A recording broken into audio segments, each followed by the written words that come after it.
France Bleu Midi. Ensemble, Daniela Lombroso. Alors Gérard et Julien Holtz, vous publiez les 100 histoires de légende du rugby. Vous racontez non pas le palmarès, mais plutôt des anecdotes passionnantes autour du rugby. Alors je vais donner la parole à Julien, parce que je pense que sinon il n'arrivera pas à parler pendant toute l'émission. On va commencer avec lui. Quoi par exemple comme anecdote autour du rugby ? Qu'est-ce qui vous a le plus marqué, vous ? Qu'est-ce que vous avez retenu ? Il y a 2-3 histoires qui sont assez sympas, comme l'histoire de Pierre Berbizier que j'ai appelé...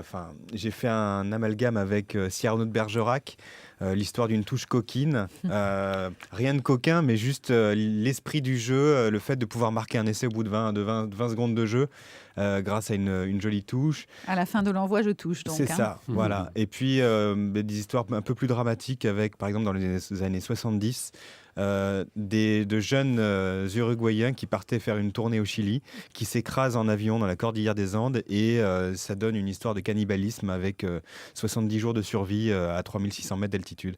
Voilà, c'est un grand écart entre des petites anecdotes drôles, des grands drames, des tragédies, des exploits, des grands portraits.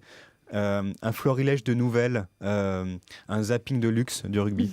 Comment vous avez eu l'idée tous les deux de ce livre qui regroupe comme ça des histoires de rugby ? Alors c'est déjà donc la 3e année. Et les éditeurs, donc First d'abord, Grunt aujourd'hui, nous ont dit, à mon avis Gérard, tu as dû vivre des choses importantes ou originales, ça serait bien de les raconter. Donc on a commencé avec le Tour de France il y a 3 ans. L'année dernière, on était plutôt dans le sport olympique, on va dire, et cette année le rugby pour la Coupe du Monde qui commence le 18 septembre prochain avec l'équipe de France et Philippe Saint-André qui sera ensuite remplacé par Guy Novès, l'entraîneur de Toulouse. Et comme vous l'avez dit Daniela, et comme vient de le dire Julien, en fait ce sont des histoires avant tout, c'est comme des nouvelles, quoi. Il n'y a pas de palmarès, c'est le rugby. C'est un sport extraordinaire de la personnalité des joueurs, des matchs qui ont des vraies histoires. Et là, on raconte, comme le disait Jules, du Che Guevara qui a joué au Colère, l'Ustucru de Bernard Laporte, comme faisait Thierry tout à l'heure. Pourquoi est-ce qu'on dit que les Colères de Bernard Laporte sont des Lustucris, par exemple ? On explique tout ça. Ouais. Bon. Le rugby, Canal+ va diffuser cette Coupe du Monde là, à partir de septembre. Ça veut dire quoi pour France 2 ? TF1 et Canal+, et nous on fera des résumés, des magazines avec le droit à l'information. C'est frustrant ça pour un journaliste comme vous ? Oui. On peut pas tout avoir. On a déjà Roland Garros, le Tour de France, vous avez déjà beaucoup. On a le Dakar, on a les Jeux Olympiques, été, hiver. On a un catalogue exceptionnel grâce à Daniel Bilalian qui fait un boulot formidable de négociateur des sports. On pouvait pas avoir malheureusement la Coupe du Monde qui coûte très très très cher. La Coupe du Monde de rugby, c'est vrai que c'est frustrant. Oui, la réponse est oui. Mais on va avoir les matchs de préparation. Quand l'équipe de France va jouer, il y a 3 matchs de préparation contre l'Angleterre en particulier, et c'est nous qui allons retransmettre. Gérard Holtz, comment vous partagez le boulot entre vous et Julien, votre fils ? Est-ce que vous êtes plutôt le monsieur anecdote et lui, c'est plutôt le littéraire qui écrit ? Comment ça se passe ? Figurez-vous qu'en plus j'ai fait un bac scientifique, donc le littéraire. On se partage à 50-50 et on va dire que je pilote un peu les choses, l'organisation, le planning, la grille, le choix des histoires, on le fait ensemble. Et puis après je fais la locomotive et il se met dans ma roue comme on a l'habitude de le faire à vélo.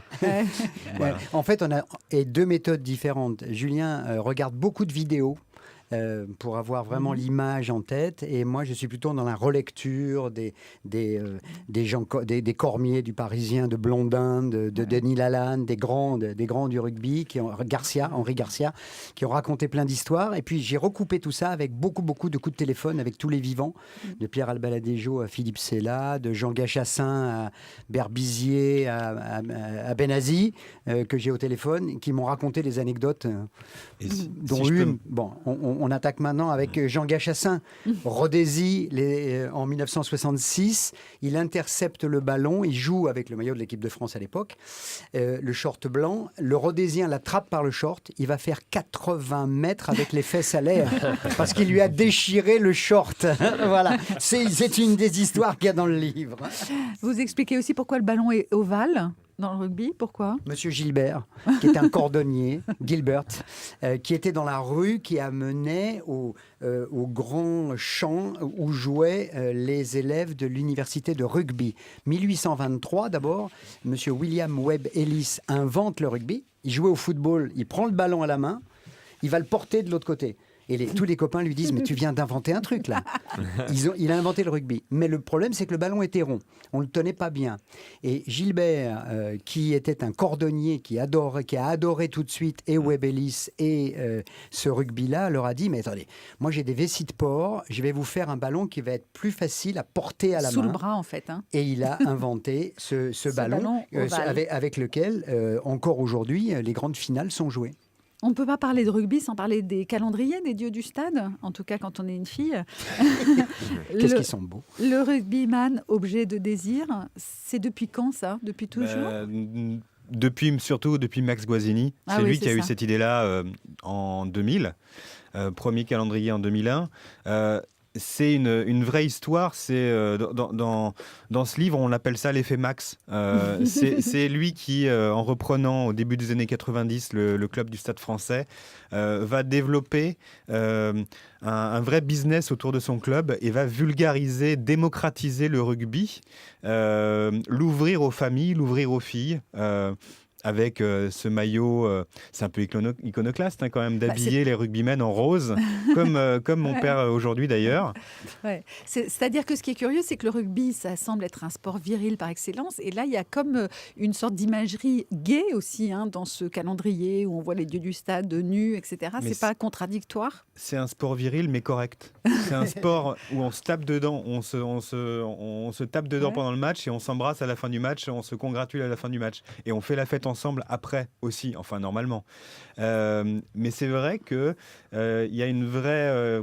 j'imagine que le maillot rose du Stade Français, il y a eu du mal à l'accepter au début. Il y a peut-être eu des réticences dans le club, mais aujourd'hui ça se vend bien. Vous savez, Daniela, que le rugby est un des sports les plus suivis par les femmes.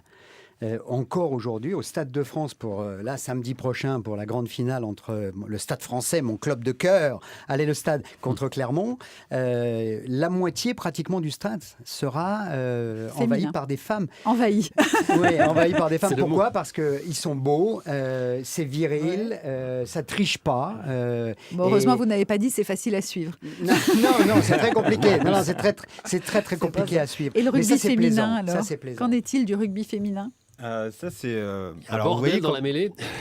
Quand vous nous posez les questions sur comment vous passez le ballon. Voilà, comment on a écrit le bouquin, globalement, avant de parler du rugby féminin, c'est plutôt les vieilles histoires de légende, c'est Gérard, et moi les modernes, et puis plutôt les grands champions, et moi les grandes histoires humaines.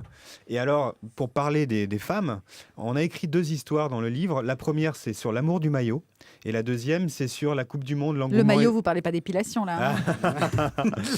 Non, mais l'amour du maillot, parce que c'est vrai que en revoyant la causerie de Marie-Alice Yaé dans le vestiaire à l'occasion d'un France aux États-Unis, j'ai eu la chair de poule en me disant mais c'est pas possible, ce qu'elles aiment leur maillot, ce qu'elles aiment l'équipe de France, ce qu'elles aiment leur sport, alors qu'elles sont payées une misère pour représenter leur équipe. Vous pensez qu'un jour, très rapidement, ça va exploser un peu le rugby féminin ou pas ? Ça va valoir un peu... Alors, nous avons eu l'honneur de retransmettre à France Télévisions la Coupe du Monde de rugby féminin, perdue malheureusement par les Françaises. Ça a très bien marché. Ça peut prospérer. Ça a très bien marché. Gérard et Julien Holtz sont vos invités ce midi. On parle de ce livre, Les 100 histoires de légende du rugby. Mais dans un instant, c'est Thierry Garcia. Il a des appels de stars pour vous. Ce sera Allô les stars. À tout de suite.